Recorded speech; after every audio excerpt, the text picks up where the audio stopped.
Son jamones que yo hago aquí en Sóller, con aceite de oliva virgen de la cooperativa. Puede oler, es de naranja. Malgré son espagnol qui fait illusion, Joaquim Purqué est français. Depuis 2 ans, il vit sous le soleil de Majorque. Il a démissionné de son emploi de manager dans l'hôtellerie avec une idée en tête, fabriquer des savons artisanaux. Aujourd'hui, à 46 ans, il les vend sur le marché de Sóller, une ville très touristique du nord de l'île. Avant, j'étais cadre supérieur, donc comme beaucoup de gens, on travaille beaucoup de pression de la part des clients, de la part des fournisseurs, de la part des actionnaires, avec une rentabilité souvent au détriment des relations humaines. Et c'est vrai que la qualité de vie et donner du sens à sa vie est pour moi une chose très importante. Et je suis totalement épanoui dans ma nouvelle vie. Muchas gracias. Adios. Joaquim s'est installé au pied des montagnes de Sóller, avec toute sa famille, dans cette maison, héritée des grands-parents de sa femme. T'as qu'à prendre le panier, Rachel. Les Purqué n'en sont pas à leur première expérience à l'étranger. On va aller à l'Oranger, peut-être de droite, ouais. Ils ont déjà vécu en Guadeloupe et au Maroc. Les enfants, Raphaël 12 ans et Rachel 15 ans, n'ont eu aucun mal à s'adapter. Je trouve ça hyper bien et faire notre propre jus d'orange au lieu de l'acheter, tout ça, je trouve ça cool. Et c'est pas partout qu'on peut faire ça. Une gorgée de soleil. Allez, une pensée pour Mathieu. Joaquim a installé son atelier chez lui, à l'ombre des citronniers de son jardin. Si sa petite entreprise l'épanouit, elle ne lui rapporte pas encore d'argent. Depuis 1 an et demi, il vit sur ses économies. Il y a quelques années, moi, je touchais 5 000 €. Et la première année de travail, je ne me suis pas versé de salaire.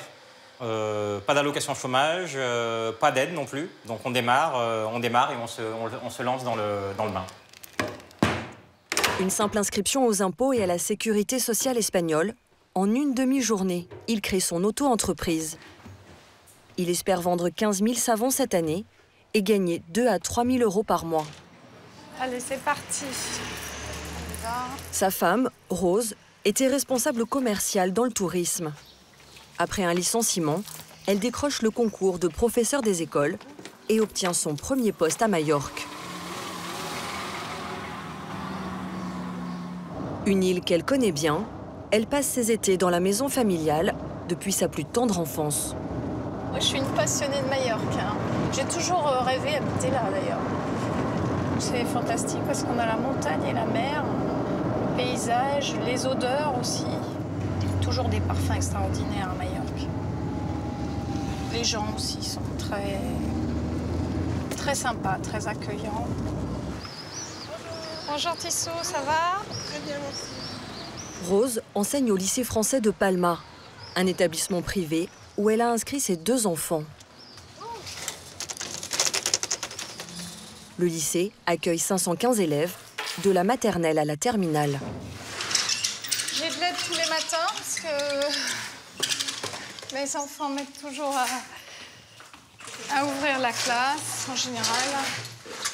Ici, la scolarité est payante, jusqu'à 600 € par mois et par enfant. On ouvre un petit peu. Bonjour Adam, comment vas-tu ce matin? Tu vas mettre ton étiquette? Les petits Français représentent près de la moitié des élèves de l'établissement. Ils sont toujours plus nombreux, 30% de plus que l'an dernier. Son papa ou sa maman, elle est partie, elle. Bonjour, vous allez bien? Ça va? Allez, vous voyez la maman qui est là, par exemple, elle est arrivée effectivement cette année à Majorque et se sont installées là. Il y a des familles qui effectivement s'installent tous les ans. Majorque est la plus grande île de l'archipel des Baléares, au large de l'Espagne. Ses falaises calcaires, ses criques paradisiaques attirent chaque année plus de 10 millions de vacanciers. Jusque-là, Majorque était surtout connue pour son tourisme de masse. Une destination très prisée des Anglais et des Allemands, adeptes des formules tout compris et des vols low cost.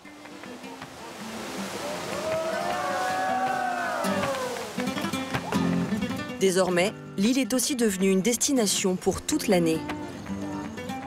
Palma, la capitale, a même été élue ville la plus agréable à vivre au monde par le Times en 2015. Une douceur de vivre qui séduit de plus en plus de Français. Ils sont près de 11 000 à Majorque, et pas seulement des retraités.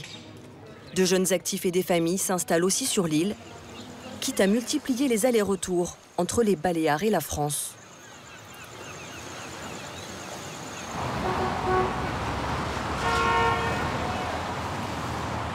Dans la grisaille parisienne, Marie-Gabrielle Perrin, 36 ans, donne des conseils nutritionnels à une clientèle en quête de minceur.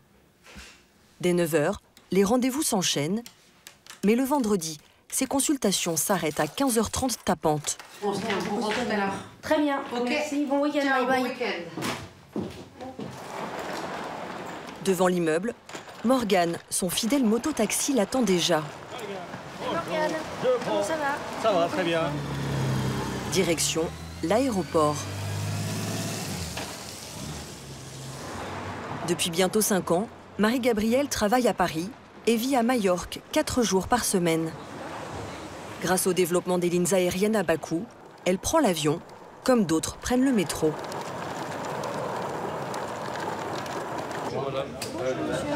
Merci, je voudrais votre passeport. S'il vous plaît, bon voyage. Régulièrement, elle retrouve d'autres habitués du vol de 17h40. Comme Jean-Noël, chirurgien dans un hôpital parisien réputé.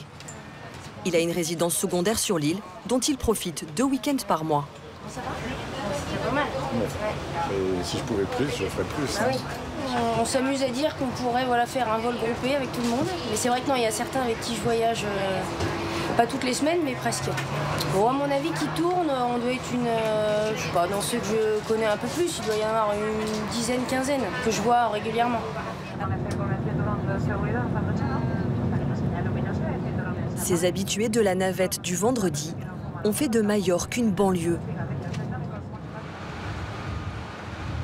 À peine 1h40 de vol, et Marie-Gabrielle retrouve son conjoint, Stéphane, 50 ans, et son fidèle compagnon, Bonjour, mon toutou. Aaron, 2 ans. Bien sûr. Stéphane vit à plein temps sur l'île, où il fait du conseil et monte un réseau francophone baptisé la PIAF, qui aide les expatriés à s'installer. Tu as eu plein de rendez-vous, plein de nouveaux Français? Je visite pas mal de gens. Mais bon, ça avance, ça avance. Le couple habite à une demi-heure de Palma, à la campagne, au beau milieu des champs et des oliviers.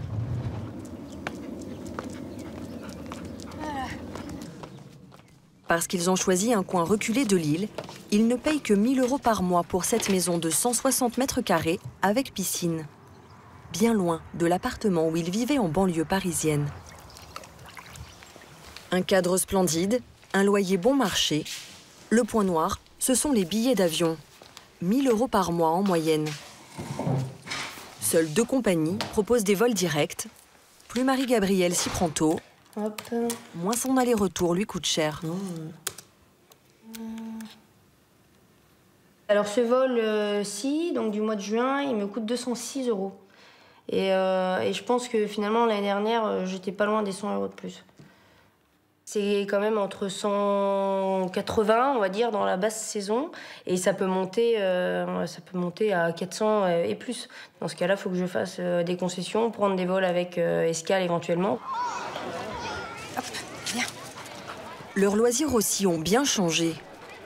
Ici, c'est plage, baignade, bateaux et randonnées. À Majorque, même une simple balade a un petit air de paradis. Plutôt que d'attendre la retraite, j'ai préféré me dire qu'il fallait peut-être devancer certaines choses et donc oui, avoir une vie peut-être un peu moins simple, mais pour pouvoir finalement profiter des bonnes choses qu'on attend finalement trop longtemps, qui éventuellement n'arrivent pas. Donc autant provoquer les choses différemment et donc les commencer dès qu'on peut. Aujourd'hui, Marie-Gabrielle n'imagine pas revenir en arrière. C'est sa petite thalasso. Elle envisage même de développer sa clientèle sur l'île pour y vivre enfin à plein temps. D'autres ont déjà franchi le pas et n'ont pas hésité à tout quitter pour tenter leur chance à Majorque. C'est dans le quartier résidentiel de Portalnous, à 10 minutes de Palma, que Lorenzo Giannini, 33 ans, s'est installé. Ce chef parisien a débarqué sur l'île il y a 7 mois et loue ce meublé de 35 mètres carrés dans un immeuble avec piscine pour 550 € par mois. J'adore de la verdure, la piscine, il y a la plage à 5 minutes à pied, le petit port. Donc pour aller prendre le petit-déj, c'est juste magnifique. Après une formation intensive chez Alain Ducasse, Lorenzo travaille quelques mois dans des restaurants, puis se lance comme chef à domicile à Paris. Il découvre Majorque il y a 2 ans, en travaillant au service d'une riche famille princière. Séduit par la qualité de vie, il décide d'y tenter une nouvelle aventure professionnelle. Hola, ¿qué tal? El mejor queso de la isla.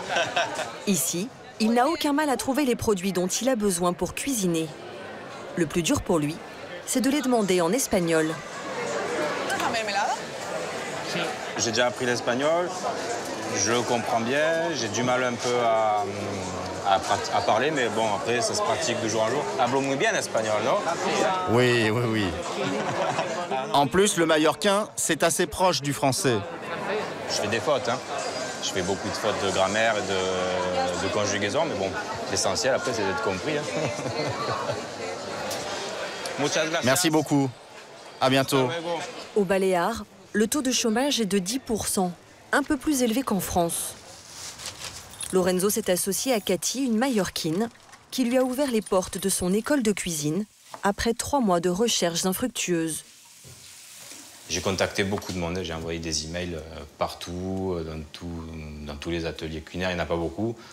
Les sociétés de catering, les restos, parce que je voulais un peu bosser aussi sur l'île pour voir ce qui se passe. Et ça a été une des seules à me répondre. Elle voulait quelqu'un qui donne des cours pour les professionnels, donc développer sa gamme. Du coup, moi, ça m'arrangeait, ça tombait bien, donc ça s'est fait comme ça. Il sait tout faire. C'est un très bon cuisinier et quelqu'un de bien. En plus des cours qu'il donne à l'école, Lorenzo a relancé une activité de chef à domicile à Majorque. Sur ce 4e sans ascenseur. Oui. Oui, c'est Lorenzo. Ce soir, il cuisine dans l'appartement d'un couple de Français. Hello. Bonsoir, ça va? Comment ça va? Isabelle est installée à Majorque depuis 18 ans. Elle enseigne le français dans un lycée de Palma.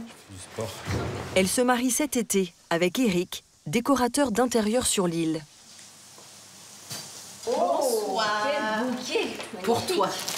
C'est Lorenzo qui cuisinera pour la réception. Bien, bien. Ce soir, ils organisent un dîner test avec leurs amis. Bonsoir Lorenzo. Bonsoir. Ce mariage de 80 personnes est l'un des plus gros contrats qu'il a décroché depuis son arrivée. Une aubaine pour ce passionné qui, en 3 semaines, a tout laissé derrière lui. J'avais quelques économies, mais pas énormes. Je devais avoir entre 5 et 6 000 euros. Et puis j'ai pris ma décision, 3 semaines, j'ai tout vendu, tout ce que j'avais à Paris. J'ai rendu les clés de l'appartement, j'ai vendu voitures, scooters, meubles, voilà. Pour acheter du matériel et un véhicule, il a aussi emprunté 20 000 € aux banques, sans aucune difficulté. C'est plus facile pour moi d'emprunter de l'argent ici qu'en France. Voilà. On m'accorde une réserve de 4 000 € assez facilement pour pouvoir démarrer le business. Et parce qu'ici, ils savent que c'est un boulot saisonnier et ils savent que les chefs à domicile gagnent de l'argent. Voilà. Pour l'instant, son entreprise n'est pas encore rentable. Mais Lorenzo compte gagner plus de 35 000 € comme chef privé en villa durant les 3 mois d'été. Allez, salut. Merci Lorenzo, merci pour tout. Hein. Super. Merci beaucoup. Merci. Félicitations. Moi, je suis très contente. Super. S'il commence à se faire un nom dans la communauté française, Lorenzo veut aussi toucher une clientèle plus internationale. Pour cela, il mise sur le bon vieux porte-à-porte, ou plutôt le ponton à ponton. I'm Lorenzo. I am private chef and I deliver catering services also. Okay. So I would like to give you our offer. Chaque été, Majorque est fréquentée par une clientèle riche et festive qui dépense sans compter. So we deliver catering services. Okay. Yeah, great. Pile la cible de Lorenzo pour l'activité traiteur qu'il souhaite développer. On a notre propre chef à bord quand on a des clients. Mais c'est une bonne idée si on a des invités en plus. Ok, très bien. Bonne chance. Bye. Sur une centaine de plaquettes distribuées, Lorenzo espère convaincre 3 ou 4 clients et mise sur le bouche à oreille pour que sa petite entreprise prospère. Les Français qui s'installent à l'année ont une vision de Majorque bien différente de celle des touristes. Une vie plus calme et surtout bien moins chère qu'en France. Stéphanie Mensa a quitté Nîmes il y a bientôt 2 ans pour s'installer sur l'île avec son mari et ses 3 filles. C'est une bonne journée. Super, ouais. Super. On va aller faire quelques courses Ah, ok. hein, avant de repartir à la maison. Allez. À Majorque, le coût de la vie est 15 à 20% moins cher qu'en France. L'exemple le plus flagrant concerne l'alimentation. Les oranges, Marie, tu en prends pas mal quand même. Ah, pour ouais. Passe-moi ça.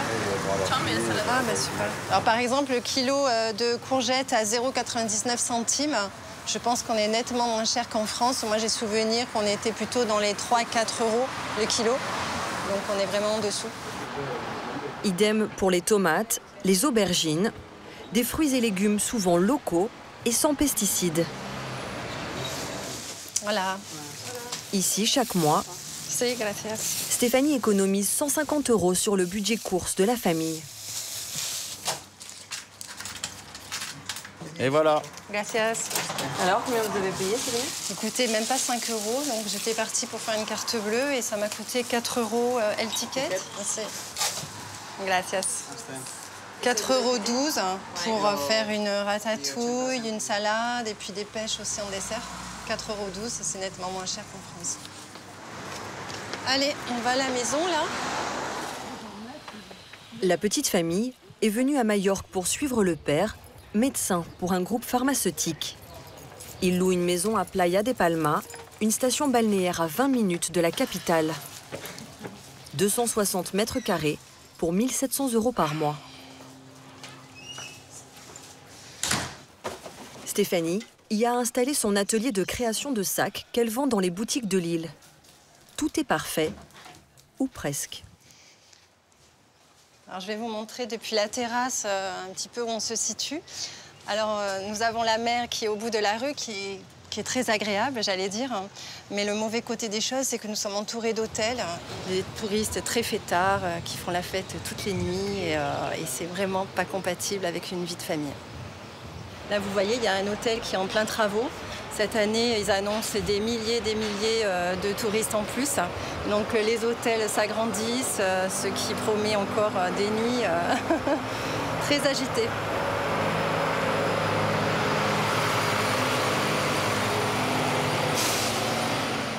Depuis le premier jour de leur installation, ils rêvent de déménager. Mais à Palma, le marché de la location est très cher et totalement saturé.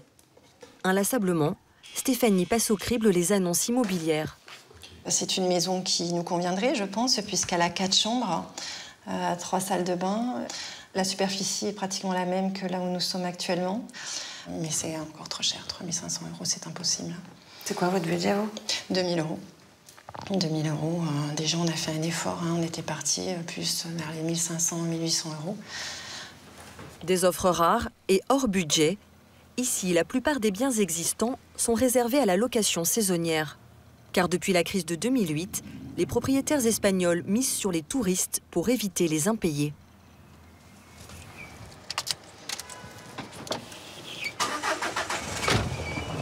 Alors, dès qu'une maison se libère, le couple doit être réactif.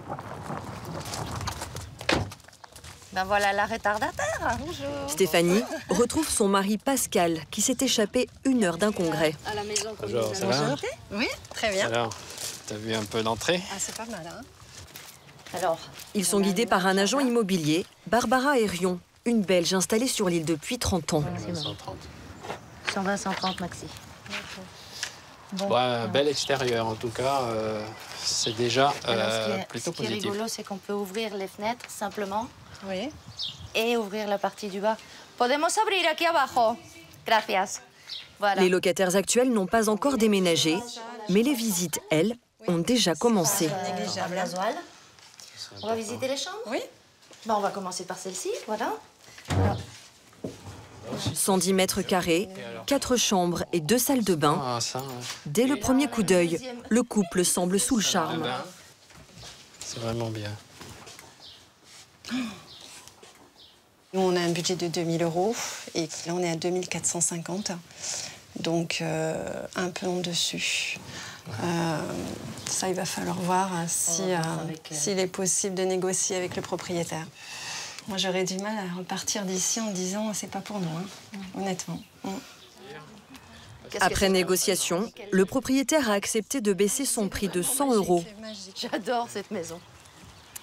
On va voir la piscine? Oui, pour les filles. Toujours trop cher pour Pascal et Stéphanie, contraints de renoncer à ce havre de paix. Ah là là, et elle est déjà bonne, hein, c'est bien ça. Il leur faudra attendre la fin de la saison touristique pour reprendre les recherches. Ouais. Il y a pourtant une apparemment, mais bon.